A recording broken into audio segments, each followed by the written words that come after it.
Calvary స్వరము నీ కొరకే, కల్వరి స్వరము నీ కొరకే. 9వ కీర్తన.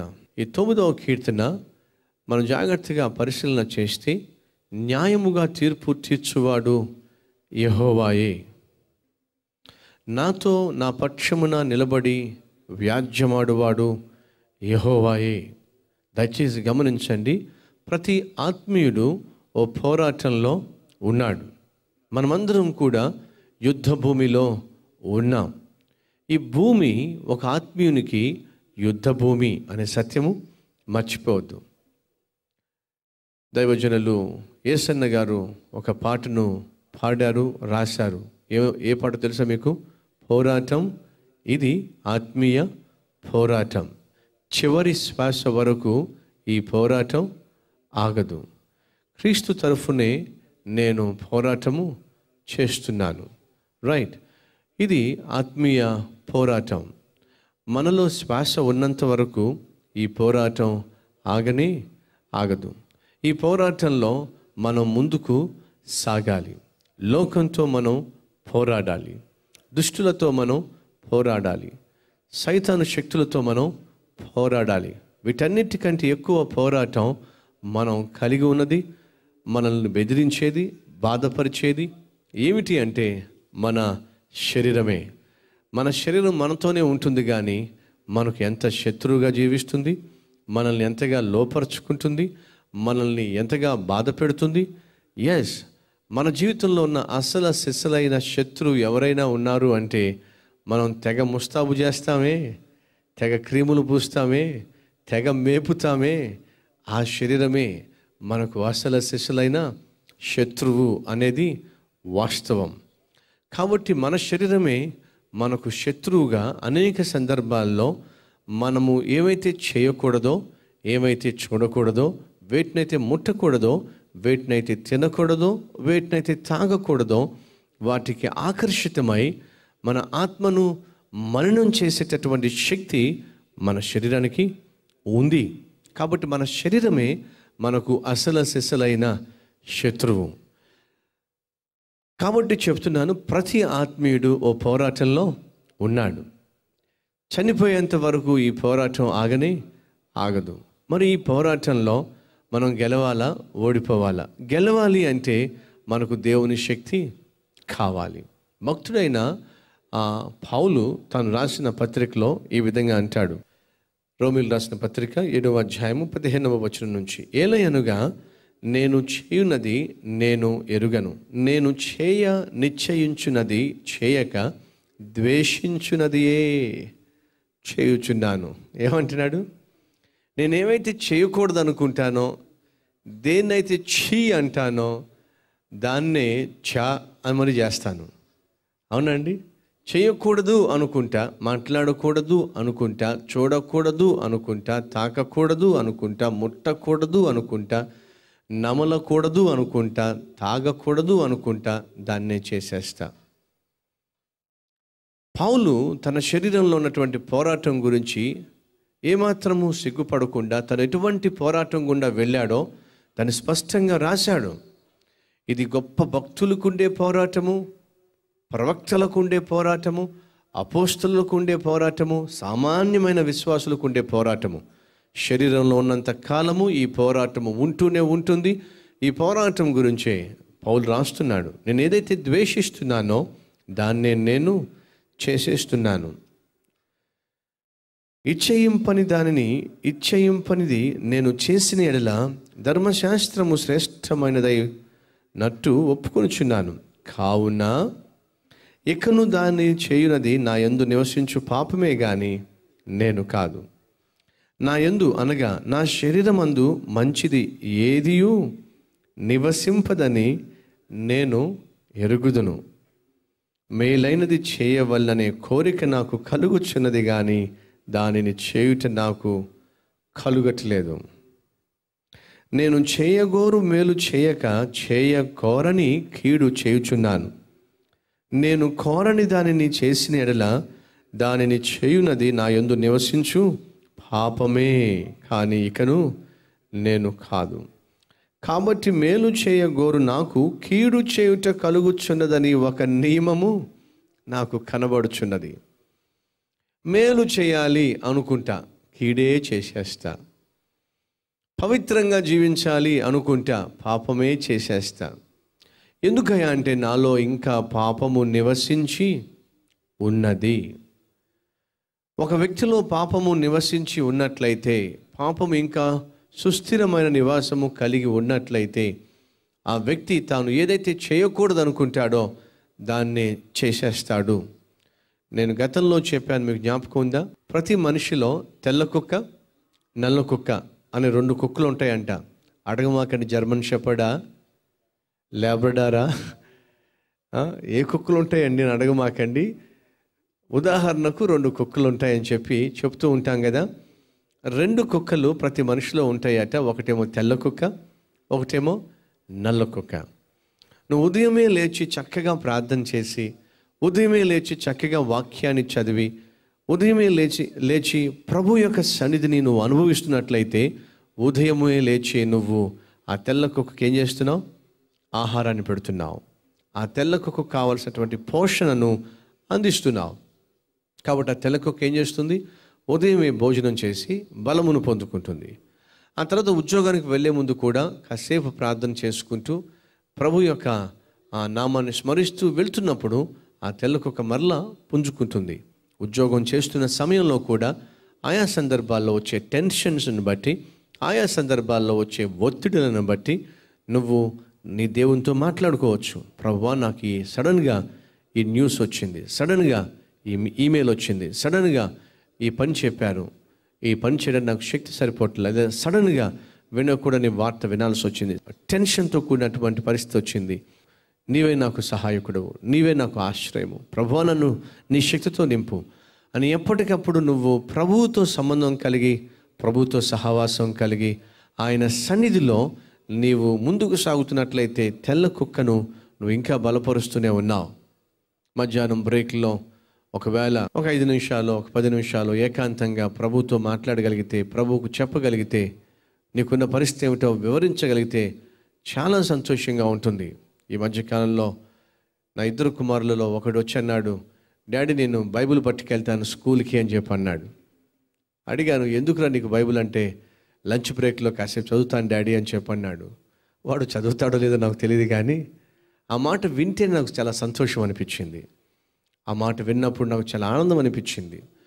చదవాలనుకుంటున్నాను అని విన్నప్పుడే తండ్రిగా నాకు సంతోషం అనిపిస్తే, నిజంగా చదివినట్లయితే పరలోకపు తండ్రి ఇంకెంత సంతోషిస్తాడు. తండ్రులు, తల్లులు, మీ పిల్లలను చిన్నప్పటి నుంచి వారితో పాటు బైబిల్ పట్టుకెళ్ళడానికి ప్రేరేపించండి. పుస్తకాలతో పాటు వారికి ఒక బైబిల్ని ఇవ్వండి, బైబిల్ని పట్టుకెళ్ళనివ్వండి. ఆ బైబిల్ వారి జీవితంలో తోడుగా ఉండాలి. నా జీవితంలో నా బైబిల్, ఈరోజు నేను ఇలా ఉన్నానంటే, ఈరోజు నా జీవితం ఈ స్థితిలో లేక ఈ స్థాయిలో లేక దీవెనకరంగా ఉన్నది అంటే, ఈ ప్రపంచంలో మరి ఏ పుస్తకం కూడా నన్ను ఈ స్థితికి తీసుకురాలా, ఈ ప్రపంచంలో ఏ పుస్తకం కూడా నన్ను ఈ రీతిగా మార్చలా, ప్రభావితం చేయలా, ఈ ప్రపంచంలో ఏ పుస్తకం కూడా నా బ్రతుకుని ఇంత దీవెనకరంగా మార్చలా. నేనేమై ఉన్నానో, ఈరోజు ఎక్కడ నిలబడ్డానో, నేను ఏం చేస్తున్నానో దానంతటికీ కారణం ఒకే ఒక పుస్తకము, ఈ పరిశుద్ధ గ్రంథము. ఈ పరిశుద్ధ గ్రంథంలో అంత శక్తి ఉందండి. కాబట్టి చెప్తున్నా, ఈ పరిశుద్ధ గ్రంథాన్ని ఏ ఒక్కరు నిర్లక్ష్యం చేయటానికి వీల్లేదు. కాలేజీలో చదువుకుంటున్న రోజుల్లో డెఫినెట్గా నేను బైబిల్ని నా పాకెట్లో పెట్టుకునేవాడిని. ఏమాత్రం బ్రేక్ వచ్చినా, సాధారణంగా ఇంటర్వెల్స్ ఇస్తారు కదా, సాధారణంగా లంచ్ బ్రేక్ ఇస్తారు కదా, ఖచ్చితంగా బైబిల్ తెరిచేవాడిని, ఖచ్చితంగా బైబిల్ చదివేవాడిని. ఆ 10 నిమిషాలు గబగబా వెళ్ళి టీ తాగేవాడిని, స్నాక్స్ తీసుకునేవాడిని. ఒక 10 నిమిషాలు కామ్గా వెళ్ళి ఏకాంతంగా ఒక మూల కూర్చొని ఆ బైబిల్ని చదివేవాడిని. కారణం ఏమిటంటే, నువ్వు ఆత్మానుసారంగా జీవించే వ్యక్తివైతే నీ ఆత్మకు ఎప్పటికప్పుడు ఆహారము సప్లై చేయాలి. మనం మార్నింగ్ బ్రేక్ఫాస్ట్ చేస్తాం, మధ్యలో మళ్ళీ టీ అంటాం, స్నాక్స్ అంటాం, లంచ్ చేస్తాం, మరలా మధ్యాహ్నం టీ అంటాం, స్నాక్స్ అంటాం, ఇంటికి వచ్చిన వెంటనే మరలా ఏదోటి తినాలంటాం, త్రాగాలంటాం, పడుకోబోయే ముందు ఏదో తినాలి, త్రాగాలి, మళ్ళీ సాయంత్రం భోజనం. ఇలా మన శరీరాన్ని ఎప్పటికప్పుడు పోషిస్తున్నాం, బాగుంది. మరి మన ఆత్మ సంగతి ఏమిటి? బైబిల్ సెలవిస్తుంది, మా అంతరంగ పురుషుడు, మా బాహ్య పురుషుడు బలహీనమవుతున్నా మా అంతరంగ పురుషుడు దినదినము బలపరచబడుతున్నాడు అంటాడు పౌలు. మనంతా రివర్సు.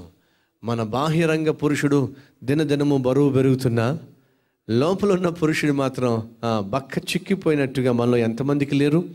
ప్రియ సహోదరి సహోదరులు, మనం ఆత్మీయంగా బలంగా ఉండాలంటే ఎప్పటికప్పుడు బైబిల్ చదవటం, బైబిల్ని ధ్యానించటం అది ఎంతైనా అవసరం.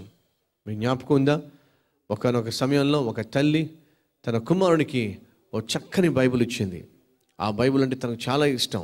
ఆ బైబిల్కు ఉన్న ప్రత్యేకత ఏంటంటే, ఈ బైబిల్ యొక్క ప్యాడ్, ఈ బైబిల్ యొక్క అట్ట ఒక రకమైన మెటీరియల్తో తయారు చేయబడింది. ఈ బైబిల్కున్న అట్ట ఒక విధమైన దట్టమైనటువంటి మెటీరియల్తో తయారు చేయబడింది. అటువంటి స్పెషల్ బైబిల్ని ఆ తల్లి ఆ కుమారునికి ఇచ్చింది. కారణం ఏమిటంటే, ఆ కుమారుడు ఒక సైనికుడు. కాబట్టి ఆ సైనికుడిగా ఉంటున్న తన కుమారునికి ఎప్పుడు రక్షణ ఉండాలి, ఎప్పుడు భద్రత ఉండాలి, నా కుమారుడు క్షేమంగా ఉండాలి.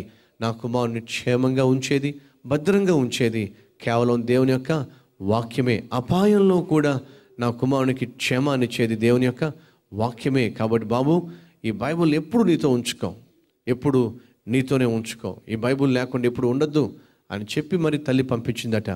ఆ కుమారునికి ఉన్నటువంటి ఆశ ఏమిటంటే, ఆ బైబిల్ ఎప్పుడూ కూడా నాతోనే ఉండాలి, నా గుండెల మీద ఉండాలని చెప్పి ఈ బైబిల్ని తన యూనిఫామ్ లోపట చక్కగా ఈ గుండెల మీద పేర్చుకుని మరీ పెట్టినాడట. యుద్ధానికి వెళ్ళేటప్పుడు పేర్చుకుని వెళ్ళాడట, ఇలా పెట్టినాడట లోపట.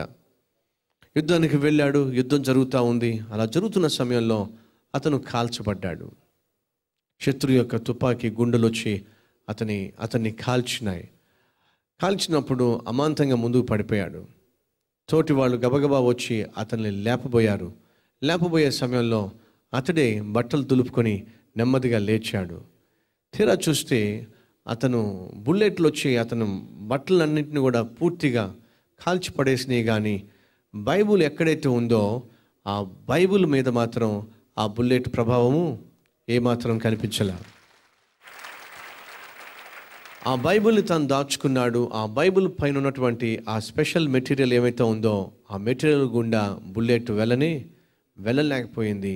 అప్పుడు అర్థమైంది తల్లి నాకు ఎందుకు బైబిల్ని ఇచ్చిందో. ఆ మెటీరియల్లో శక్తి లేదు, కానీ అతడు తన బైబిల్ని తనతో పాటు ఉంచుకున్నాడు. నా హృదయపు వాకిట నా బైబిల్ ఉండాలి, దేవుని వాక్యము నా గుండెల మీద ఉండాలి. బైబిల్లో ఒక చక్కని మాట ఉంటుంది, మీ హృదయపు పలక మీద ధర్మశాస్త్రమును రాసుకోండి అని చెప్పి. ఆనాడట ఆ కుర్రవాడిని ఆ బైబిలే ఆ అపాయకరమైనటువంటి యుద్ధంలో నశించిపోకుండా కాపాడింది. ఈరోజు నా ప్రియ సహోదరి, నా ప్రియ సహోదరుడా, మన పిల్లలు పాడైపోకుండా కాపాడగలిగింది ఈ పాపిష్టి లోకంలో నీచమైన కార్యాలు చేసే మనుషుల మధ్య పిల్లలను పవిత్రంగా కాపాడగలిగింది పరిశుద్ధ గ్రంథమే. ఆ పరిశుద్ధ గ్రంథాన్ని మనం బహు జాగ్రత్తగా ప్రతిదినము ధ్యానించినప్పుడు మన శరీరము ఓడిపోతుంది, మన ఆత్మీయ జీవితము గెలవగలుగుతుంది. ఎప్పుడు అంటే నీవు నీ ఆత్మను బలపరిచే వాక్యాన్ని ధ్యానించినప్పుడు. సో మనలో 2 కుక్కలు ఉన్నాయి, ఒకటి తెల్ల కుక్క, ఒకటి నల్ల కుక్క. ఈ తెల్ల కుక్కను మనం ఎప్పటికప్పుడు పోషించాలి. అలా పోషించినప్పుడు ఆ తెల్ల కుక్క బలంగా ఉంటుంది. అలా కాకుండా ఉదయం లేవడం ఫస్ట్ మనం చేసేదేమిటి? టీవీ ఆన్ చేయటం. ఉదయం లేవడం మనం చూసేదేమిటి? పాపిస్టిక్ గంతులు, అర్ధనగ్నంగా ఉన్నటువంటి హీరోయిన్స్ యొక్క డ్యాన్స్లు. ఎందుకు ఈ విషయాలు చెప్తున్నానంటే, ఈరోజు మన జీవితాలు కల్మషం కాకుండా, మన ఆత్మీయ జీవితం పాడైపోకుండా ఉండాలి అంటే ఈ ప్రపంచము అంత అనుకూలమైన ప్రదేశము కానే కాదు. అయినా మనం ఈ లోకయాత్ర ముగించేంత వరకు ఈ లోకంలో బ్రతకాలి కదా. అలా బ్రతకాలి అనుకుంటున్నప్పుడు సహోదరి సహోదరులు, మనల్ని బ్రతికింపచేసేది కేవలం పరిశుద్ధ గ్రంథము మాత్రమే. కాబట్టి ప్రభువు పేరట మనం చేస్తున్న మనలో ఉన్నటువంటి ఆ ఆత్మీయతను బలపరుచుకోవడానికి, ఎప్పటికప్పుడు ఆ ఆత్మీయతను పోషించుకోవడానికి నువ్వు సిద్ధంగా ఉండాలి. నీ ఆత్మను పోషించేది బైబిలే, దేవుని వాక్యమే. నిన్ను బలపరిచేది దేవునితో నువ్వు గడిపే సమయమే. ఈ 2 విషయాల్లో నువ్వు నిర్లక్ష్యంగా ఉన్నట్లయితే నీ ఆత్మీయ జీవితంలో నీవు బలంగా స్థిరంగా ఉండలేవు. అలా కాకుండా పాపిష్టి దృశ్యాలు చూస్తూ, పాపిష్టి విషయాలు చదువుతూ, పాపిష్టి మాటలు మాట్లాడుతూ, కోపతాపాలతో రగిలిపోతూ, ఆవేశ ఆగ్రహాలతో నిండిపోతూ, ద్వేషము పగతో నీ హృదయాన్ని నింపేసుకుంటూ, ఇలా లోకానుసారమైన వాటిలో నువ్వు మునిగి తేలినప్పుడు ప్రతి ఒక్కరితో గొడవ పడుతూ, ప్రతి ఒక్కరితో తగాదా పడుతూ, ప్రతి ఒక్కరిని అపార్థం చేసుకుంటూ, ప్రతి ఒక్కరిని నిందిస్తూ, వాళ్ళు మంచోళ్ళు కాదు, వీళ్ళు మంచోళ్ళు కాదు, అందరూ మంచోళ్ళు కాదు, నేను ఒక్కడనే మంచోడిని, నేను ఒక్కదాన్నే మంచిదాన్ని, ఇలా నువ్వు పనికి మాలిన హృదయం కలిగి నువ్వు జీవిస్తే నీ లోపట ఉన్న నల్ల కుక్క నువ్వేం చేస్తున్నావు? పోషిస్తున్నావు. నువ్వు పనికి మాలిన దృశ్యాలు తీక్షణంగా చూస్తే నల్ల కుక్కను పోషిస్తున్నావు. పనికి మాలిన మాటలతో నీ నోటిని నింపుకున్నట్లయితే నల్ల కుక్కను పోషిస్తున్నావు. పనికి మాలినటువంటి సీరియల్స్, పనికి మాలినటువంటి దృశ్యాలు, పనికి మాలినటువంటి నాట్యాలు, అర్ధనగ్నంగా డ్యాన్స్లు నువ్వు టీవీలో చూస్తున్నట్లయితే నువ్వు నీ నల్ల కుక్కను పోషిస్తున్నావు. ఎవరూ లేరు కదా ఇంట్లో అని చెప్పి రాత్రి జామున ఇష్టానుసారంగా టీవీలు చూడడమో లేకపోతే పనికి మాలిన దృశ్యాలు ఇంటర్నెట్లో చూడడమో చేసినట్లయితే నీలో ఉన్న నల్ల కుక్కను పోషిస్తున్నావు. మనలో కేవలం ఆదివారం మాత్రమే మందిరానికి వచ్చి బైబుల్ తెరిచేవాళ్ళు మిగిలిన 6 రోజులు నల్ల కుక్కనే పోషిస్తున్నారు. కేవలం పండగకు మాత్రమే మందిరాలకు వచ్చేవాళ్ళు మిగిలిన అన్ని రోజులు కూడా నల్ల కుక్కనే పోషిస్తున్నారు. ఇప్పుడు ఆలోచించండి, నా ప్రశ్నకు సమాధానం ఇచ్చే ప్రయత్నం చేయండి. మీలో ఉన్న నల్ల కుక్క బలంగా ఉందా లేక తెల్ల కుక్క బలంగా ఉందా? 2 గంటలు టీవీ ముందు కూర్చుంటావు, పనికిమాలను అన్నీ చూస్తావు. ఇప్పుడు 2 గంటలు మాంసం పెట్టా నల్ల కుక్కకి. ఏం పెట్టావు? 2 గంటలు మాంసం పెట్టా నల్ల కుక్కకి. వాక్యం చదవడానికి టైం లేదు కానీ చెప్పి క్యాలెండర్ దగ్గరికి వెళ్ళి ఒక్క ఆ రోజు తారీఖు చూసి నేను నీకు తోడై ఉన్నాను, చాలు ప్రభువా, ఇంకేం కావాలి చెప్పు ప్రభువా, ఆ మాత్రం నాకు చాలు ప్రభువా. నువ్వేం చేసావు? తెల్ల కుక్కకి ఒక మెతుకు ఏదో ట్యాబ్లెట్ లాగా దాని నోట్లో వేసి వెళ్ళిపోయావు. ఇలా పూటకి ఒక ట్యాబ్లెట్ లాగా, చిన్న ట్యాబ్లెట్ అనలేం కదా, హోమియోపతి మందులు ఉంటాయే, చిన్ని బిళ్ళలు, అలాంటి బిళ్ళలు 1-2 నోట్లో వేసి వెళ్ళిపోయావు. ఇలా వారం అంతా పాపం పొద్దుట మధ్యాహ్నం లేక పొద్దుట సాయంత్రం 2 హోమియోపతి బిళ్ళలు అలా నోట్లో వేస్తే మిగిలిన సమయం అంతా కూడా నల్ల కుక్కకి బిర్యానీలు తినిపిస్తూ ఉంటే అడుగుతున్నా, ఈరోజు నీలో ఎవరు బలంగా ఉన్నారు? నల్ల కుక్క లేక తెల్ల కుక్క? ఇప్పుడు ఈ నల్ల కుక్క తెల్ల కుక్క పోట్లాడుకోవాల్సి వస్తే ఈ తెల్ల కుక్క ఈ నల్ల కుక్క ముందు నిలబడగలదా? బక్క చిక్కిపోయి ఎండిపోయి. ఊహించుకోండి, ఇప్పుడు మీలో ఉన్న ఆత్మను ఊహించుకోండి. మనం పెడుతున్న ఈ ఆత్మీయ ఆహారానికి, మనం తీసుకుంటున్న జాగ్రత్తలకు నీ అంతరంగ పురుషుడు ఎలా ఉన్నాడో ఒకసారి ఊహించుకో. సొమాలియా అనే దేశం ఉంది, తెలుసా మీకు? ఆ సొమాలియా అనే దేశం గురించి పేపర్లో గతంలో ఎంత భయంకరంగా వచ్చే తెలుసా అండి? వాళ్ళకి నీళ్లు లేక జంతువుల యొక్క మూత్రం తాగుతూ వాళ్ళు గడిపిన రోజులు చాలా ఉన్నాయి. భయంకరమైన సన్నగా ఉండి ఎముకలన్నీ కనిపిస్తాయి. ముఖాలు చూస్తే భయం వేస్తుంది. బక్క చిక్కిపోయి ఎంత భయంకరంగా ఉంటారో అలా బక్క చిక్కి ఉంటారు. వాళ్ళని చూస్తేనే భయం వేస్తుంది. ఆ ముఖం చూస్తేనే ఈ ఫ్లష్ ఏం కనిపించదు. ఒక స్కెల్టన్కి కేవలం స్కిన్ మాత్రం ఉంటే ఎలా ఉంటుంది చెప్పండి? భయం వేస్తుంది. నేను అనుకుంటాను మనలో కొంతమంది ఆత్మ కూడా అంతే భయంకరంగా ఉందేమో. ఎందుకని మనం ఆదివారం ఒక ముద్ద అన్నం పెడతాం, మిగిలిన 6 రోజులు పస్తులు పెట్టేస్తాం.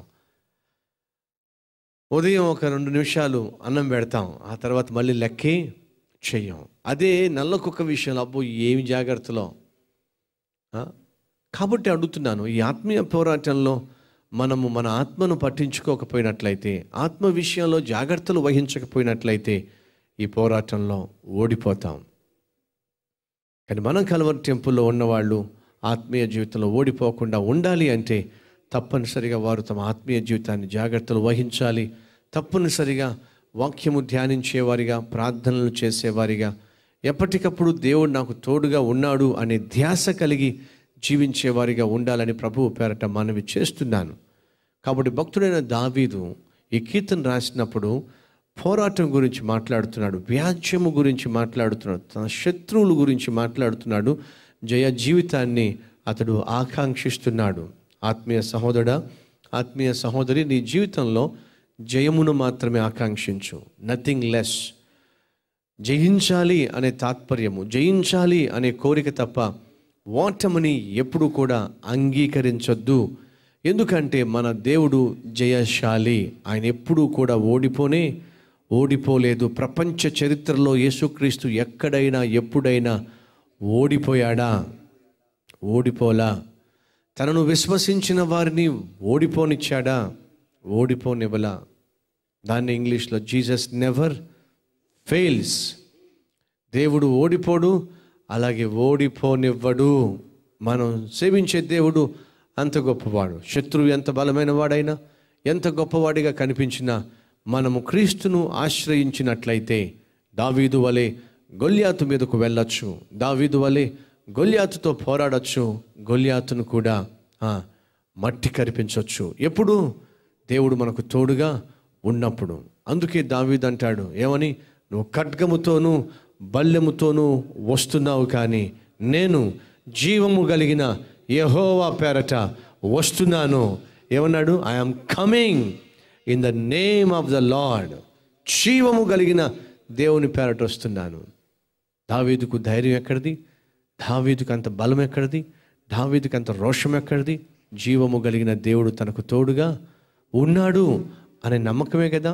సహోదరులు, సహోదరులు, మన పక్షమున దేవుడు ఉన్నాడని, దేవుడు నాతో ఉన్నాడనే ఆలోచన, ఉన్నాడు అనే నమ్మకము ఎంత ధైర్యాన్ని ఇస్తుందండి, ఎంత బలాన్ని ఇస్తుందండి. ఈరోజు ఈ మాటలు వింటున్న సహోదరి, సహోదరుడా, నీ చుట్టూ నీ శక్తికి మించిన పోరాటం ఉందా? నీ చుట్టూ నీ శక్తికి మించిన శత్రువు ఉన్నాడా?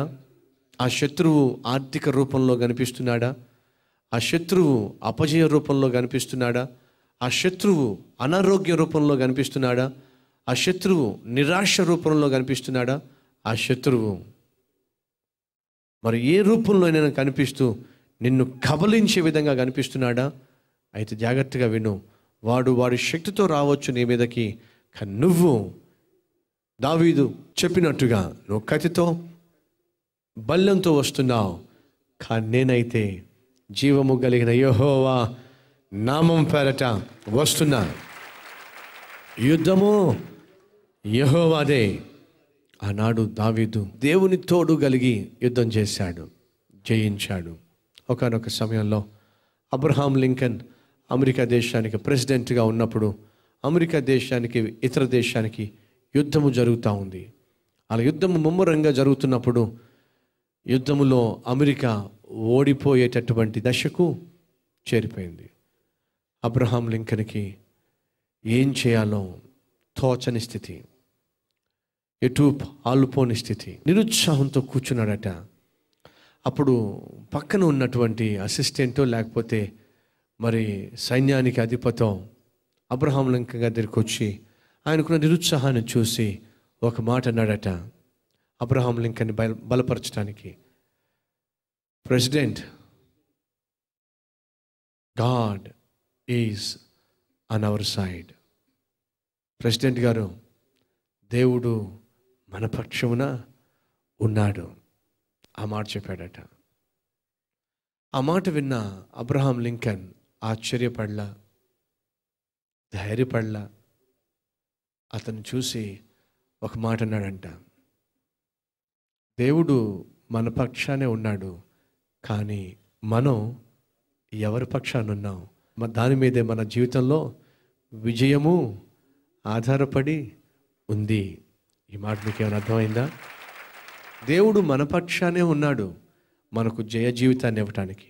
కానీ ప్రశ్నల్లా, సమస్యల్లా ఏమిటయ్యా అంటే ఆయన మన పక్షా నుండి పోరాడుతూ ఉంటే అనేక సార్లు మనం శత్రువుతో రాజీ పడిపోయాం. ఆయన మన పక్షమున ఉండి మనల్ని ఉద్ధరించాలి అని దేవుడు ఆశపడుతూ ఉంటే మనమేమో సైతాన్తో చేతులు ఆయా సందర్భాల్లో రహస్యంగా చేయగలిపేశాం. శరీరాన్ని మలినం చేసుకోవడానికో, కళ్ళును పాడు చేసుకోవడానికో, లేదా నీచమైన కార్యాలకు ఒడిగట్టడానికో దేవుని పక్షమున ఉండవలసిన మనము దేవునితో ఉండవలసిన మనము ఆయా సందర్భాల్లో సైతాన్తో మనం లాలోచి పడిపోలేదా? యేసుక్రీస్తుతో భోంచేశాడట యూదా ఇస్కరియోతు, బయటకు వెళ్ళి శత్రువుతో చేతులు కలిపేశాడట. దేనికి? దేవుడు తను ఎంతో నమ్మిన దానికి, ఆయనను అమ్మేయటానికి 30 వెండి నాణేలకు. ఒకవైపు యేసయ్యతో భోజనము, మరొక వైపు సైతాన్తో స్నేహము. ఉన్నారా ఈరోజు అలాంటి వారు మన మధ్య? ఒకవైపు ఆరాధన చేస్తావు, ప్రార్థన చేస్తావు, ముసుగు వేస్తావు సహోదరి. ఒకవైపు ఎన్నెన్నో కబుర్లు చెప్తావు, మందిరం నుంచి బయటకు వెళ్ళిపోయిన తర్వాత సైతాన్తో చేతులు కలిపేస్తావు, సాతాన్తో రాజీ పడిపోతావు, శరీరానికి లొంగిపోతావు. ఆయా సమయంలో పాపిష్టి కార్యాల్లో మునిగిపోతావు. ఎవరు నువ్వు? దేవుడు నీ పక్షమున ఉండి నీ పోరాటంలో నీకు జయం ఇవ్వాలని ఆశపడినప్పటికీ శత్రు పక్షమున చేరిపోయి దేవునితో వ్యతిరేకంగా పోరాడేవాడిగా తయారవుతావు. అందుకే నీ జీవితంలో సమాధానం లేదు, అందుకే నీ జీవితంలో సంతోషం లేదు, ఆరోగ్యం లేదు, నెమ్మది లేదు. ఏది చేసినా, ఏ ప్రయత్నం చేసినా విజయం లేదు. ఎందుకని? Though God is on your side but you are not on God side. దేవుడు నీ పక్షమున ఉండి నీ పట్ల వ్యాజ్యమాడాలని ఆశపడుతున్నా అదేమిటో నువ్వు మాత్రం యేసయ్య పక్షమున లేకుండా జీవిస్తూ వచ్చావు. కాబట్టి ఈ అపజయానికి, ఈ అపకీర్తికి, ఈ అవమానానికి, ఈ ఆర్థిక ఇబ్బందులకు, అనేక సందర్భాల్లో అనారోగ్యానికి కారణం.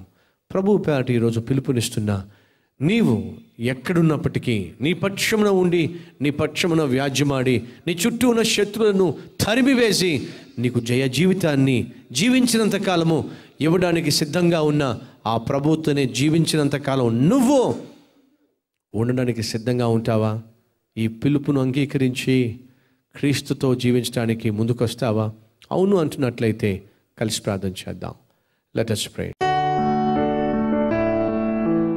పరిశుద్ధుడైన తండ్రి, శరీరము మా ఆత్మతో, మా ఆత్మ మా శరీరంతో ఎల్లప్పుడూ పోరాడుతూనే ఉంటుంది. మా ఆత్మను మేము బలపరిచినట్లయితే అలా ఆత్మను బలపరుచుకోవడానికి వాక్యాన్ని ధ్యానించే, వాక్యాన్ని భుజించే, నీ సన్నిధిని అనుభవించే నాయన వారమైనట్లయితే జయశాలిగా జీవిస్తాం.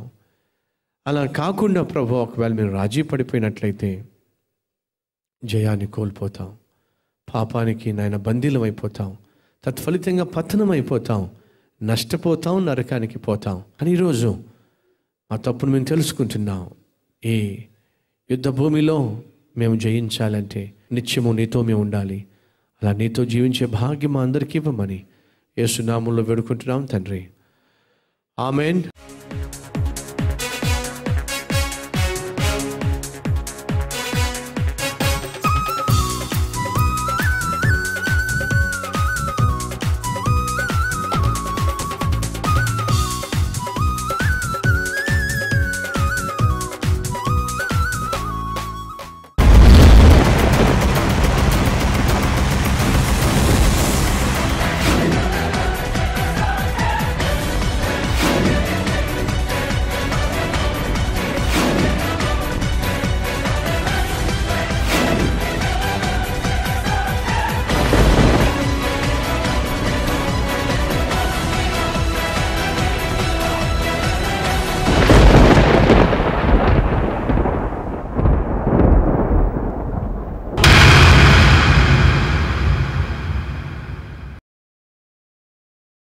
Address Calvary, Post Box number 30, Kokatpalli, Hyderabad 72.